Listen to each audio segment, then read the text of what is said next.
Hello guys. आज की इस प्रीता पहचान क्लासेस में मैं लेके आई हूँ आपके कमिंग बोर्ड एग्ज़ाम के लिए जो इम्पोर्टेंट चैप्टर्स मैंने आपको दिए हैं, उसी में से आज एक गोधूली भाग 2 क्लास 10 बिहार बोर्ड गद्य खंड पाठ 6 बहादुर, जो कि एक कहानी है आपके पाठ्य पुस्तक की। और ये किनके द्वारा लिखी गई है? अमरकांत जी के द्वारा। यह जो कहानी है वह अमरकांत की प्रस्तुत कहानी में छोटे से शहर की नौकर की लालसा रखने वाले निम्न मध्यवर्गीय परिवार की एक कहानी है। और एक इस कहानी में जो हमारी वृत्ति है, हमारे जो क्या कहते हैं मध्य वर्गीय परिवार की जो वृत्ति है, दिखावे वाली प्रवृत्ति, उसका यहाँ पर यथार्थ चित्रण किया गया है। और अपनी प्रवृत्ति को अगर हम वश में नहीं रखकर हम ऐसा व्यवहार कर जाते हैं जो हमें पता भी नहीं चलता कि हम ये व्यवहार क्यों कर रहे हैं। यहाँ पर उस ओर संकेत किया गया है और उस वृत्ति के असंतुलन से सब कुछ बना बनाया काम भी बिगड़ जाता है। यहाँ पर लेखक ने बड़े सुंदर तरीके से इसका वर्णन इस कहानी के माध्यम से किया है। इस कहानी में परिवार का नौकरी पेशा मुखिया तटस्थ स्वर में बहादुर के आने और अपने स्वच्छंद निश्चल स्वभाव की आत्मीयता के साथ नौकर के रूप में अपनी सेवाएं देने के बाद एक दिन स्वभाव की उसी स्वच्छंदता के साथ हर हृदय में एक कसकती अंतर्व्यथा देकर जाने वाली कहानी को कहता है। लेखक घर के भीतर और बाहर के यथार्थ को बिना बनाई सवारी सहज परिपक्व भाषा में पूरी कहानी बयान करता है। यहाँ पर लेखक ने खुद ये कहानी कही है अपने परिवार के रूप में ही। तो सर्वप्रथम आपको इस कहानी को अच्छे से पढ़ जाना है, ठीक है। तो चलिए आगे इस संदर्भ में हम और बातें जानें। सर्वप्रथम अमरकांत जी की कुछ पॉइंट्स आपको याद रखने हैं ऑब्जेक्टिव टाइप्स के लिए। ये अमरकांत हिंदी के सशक्त कथाकार, उनका जन्म जुलाई 1925 ईस्वी में नागरा बलिया उत्तर प्रदेश में हुआ, ठीक है। ये मुख्य पॉइंट है। और क्या कहते हैं आगे जो इनकी बात है, ये प्रगतिशील लेखक संघ में शामिल हुए और वहीं से कहानी लेखन की शुरुआत की। ये भी आपको बात याद रखना है। और 1948 में आगरा के दैनिक पत्र सैनिक के संपादक विभाग में भी इन्होंने नौकरी की, ये बात याद रखनी है।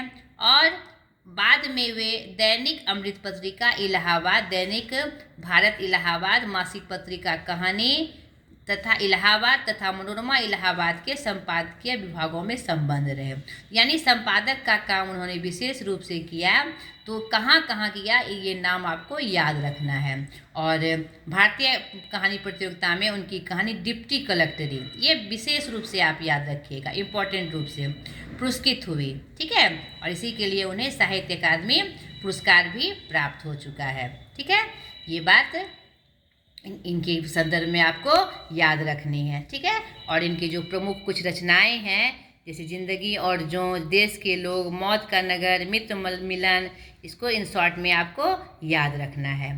तो चलिए देखिए, अब थोड़ी बहादुर की कहानी हम जान लें। तो सर्वप्रथम आपको ये कहानी पढ़ लेनी है, एकदम ज़रूर से बिना टाले इस कहानी को आपको पढ़ लेना है, ताकि इसकी घटनाएं और जो वस्तु स्थिति है, विषय वस्तु है, आपको पूर्ण जानकारी हो। क्योंकि इससे जो प्रश्न आएंगे, कोई पंक्ति उठाकर किसने किससे कही या किस संदर्भ में यह बात आई, तो जब तक आप इसे पढ़ेंगे नहीं तो वो बातें आपको स्मरण में नहीं रहेगी। रटने से कोई बात स्मरण में नहीं रहती है बेटा। तो मैं जितनी भी आपको सलाह दूँ वह बात आपको जरूर से माननी है।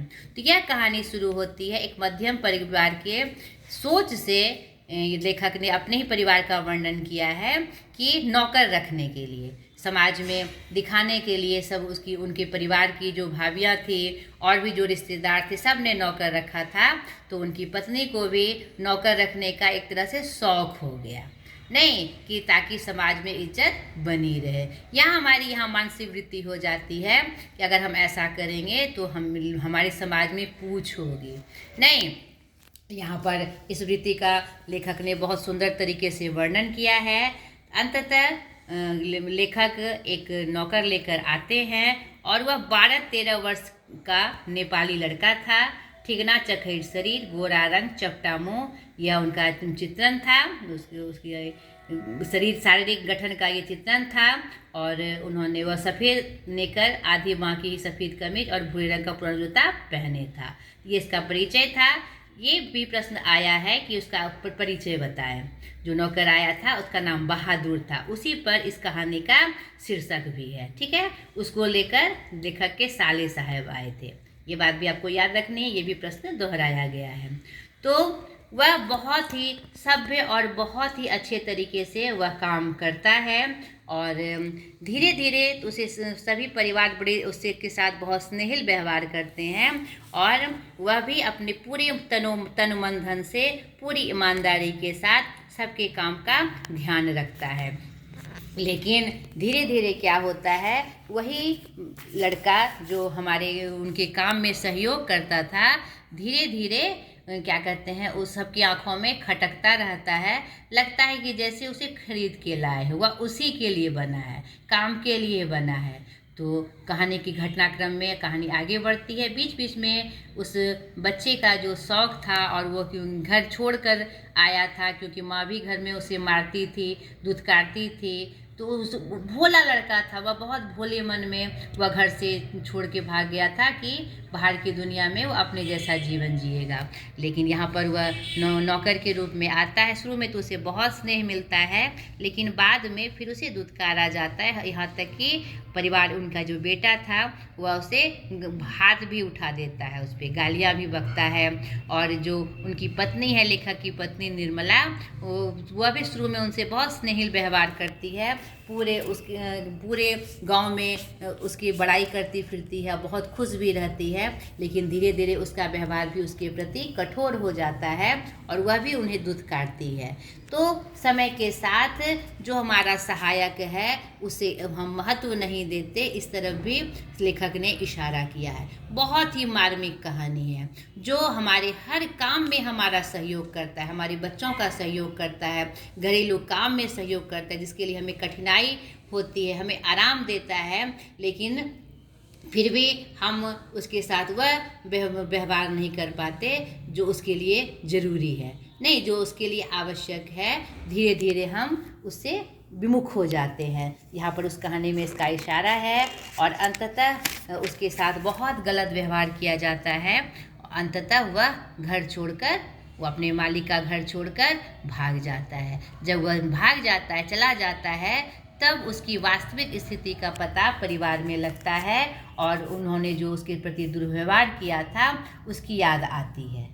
तो यहाँ पर बहुत सुंदर संदेश लेखक ने दिया है कि कैसे जो हमारे यहाँ घरेलू नौकर या नौकरानियाँ काम करती है तो वह कितनी यातनाओं को सहती है, और उसके साथ जो हमारे सहयोगी हैं उसके साथ हम कैसा एकदम परायों जैसा व्यवहार करते हैं, जो हमारे लिए सहायक है। तो यहाँ पर बड़ा सुंदर तरीके से उन्होंने ये वर्णन किया है। उसके जाने के बाद पूरे परिवार को एहसास होता है कि वह हमारे लिए कितना सहायक था और कितना ईमानदार था। उस पर चोरी का भी इल्ज़ाम लगाया जाता है उनके रिश्तेदार के द्वारा। सर्वप्रथम आप इस कहानी को ज़रूर पढ़ लीजिएगा, ताकि इससे संबंधित सारी बातें आपको पता चले। अंततः सब कुछ एहसास होने के बाद भी वही कहते हैं कि अब पछताए हो तो क्या, जब चिड़िया चुग गई खेत। नहीं, तो वो आखिर बहुत कोशिश करता है हमारे मतलब व्यवहार बिगड़ने के बाद भी बहादुर जो नौकर था बार बार कोशिश करता है कि मुझे प्यार फिर से मिले, फिर से पहले वाली स्थिति आ जाए। लेकिन हम अपने मनोवृत्ति पर संतुलन नहीं रखते हुए हम गलत व्यवहार कर बैठते हैं। तो इसका अंत यह हमें संदेश देता है कि ऐसी मनोवृत्ति को त्याग देना चाहिए, छोड़ देना चाहिए। और ये मनुष्यता का ये सबसे बड़ा प्रमाण है कि हम मनुष्यता को सम्मान दें। हर इंसान बराबर होता है और हम सम्मान देना हमें मतलब एक मनुष्यता की निशानी है। नहीं, वो जो हमारे काम में सहयोग कर रहा है हम उसी को महत्व नहीं दे पाते हैं। तो बड़ा ही सुंदर संदेश अंत में दिया गया है और एक बहुत बड़ा संदेश कि हमारे जो भी सहायक, हमारे घर के सहायक जो व्यक्ति होते हैं, चाहे वह किसी रूप में हो, मालिक के रूप में हो, नौकर के रूप में हो, ड्राइवर के रूप में, कोई भी हो, तो हमें उसकी महत्ता समझनी चाहिए। उसके साथ हमारा व्यवहार जो होना चाहिए एकदम अच्छा होना चाहिए। नहीं, उसकी मजबूरी है या कोई भी कारण है जो आपके वहाँ यहाँ वो काम करना आता है और काम के बदले आप उसे पैसे देते हैं या फिर भोजन कपड़ा देते हैं। यह बात नहीं भूलनी चाहिए। तो बहुत ही सुंदर कहानी, इस कहानी को पहले अच्छे से पढ़ लीजिएगा। इसी से संबंधित प्रश्न आते हैं। इसमें भी आपको जो व्याख्या करे 7 नंबर प्रश्न है, जब आप इसे पढ़ लेंगे तो यहाँ पर सारे प्रश्न आपके यूं ही हो जाएंगे। तो जरूर पढ़ लीजिएगा, तो इससे आपका पूरा पाठ ही समाप्त हो जाएगा। व्याख्या करे 7 नंबर जो प्रश्न है, तो उसमें वही बात है कि आपको पाठ का परिचय देना है, लेखक का परिचय देना है, फिर किस संदर्भ में ये बात आई है उसका विवरण करते हुए आंसर करना है। जैसे उसकी हंसी बड़ी कोमल और मीठी थी, जैसे फूल की पंखुड़ियाँ बिखर गई हो। प्रस्तुत पंक्ति हमारे पाठ्य पुस्तक बहादुर कहानी से ली गई है, जिसके लेखक अमरकांत जी हैं।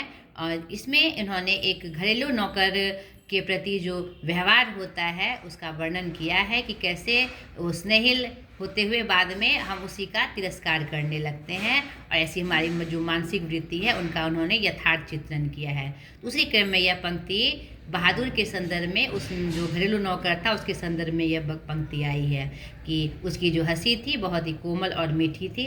जब वो घर में आता है लेखक के घर में, तो वह उसी के बारे में यह परिचय है। ठीक है, तो अगर आप पूरा कहानी बेटा पढ़ लेते हैं तो आपको उसकी सारी विषय वस्तु और घटनाक्रम याद हो जाएगी, तो कोई भी प्रश्न आपसे नहीं छूटेगा।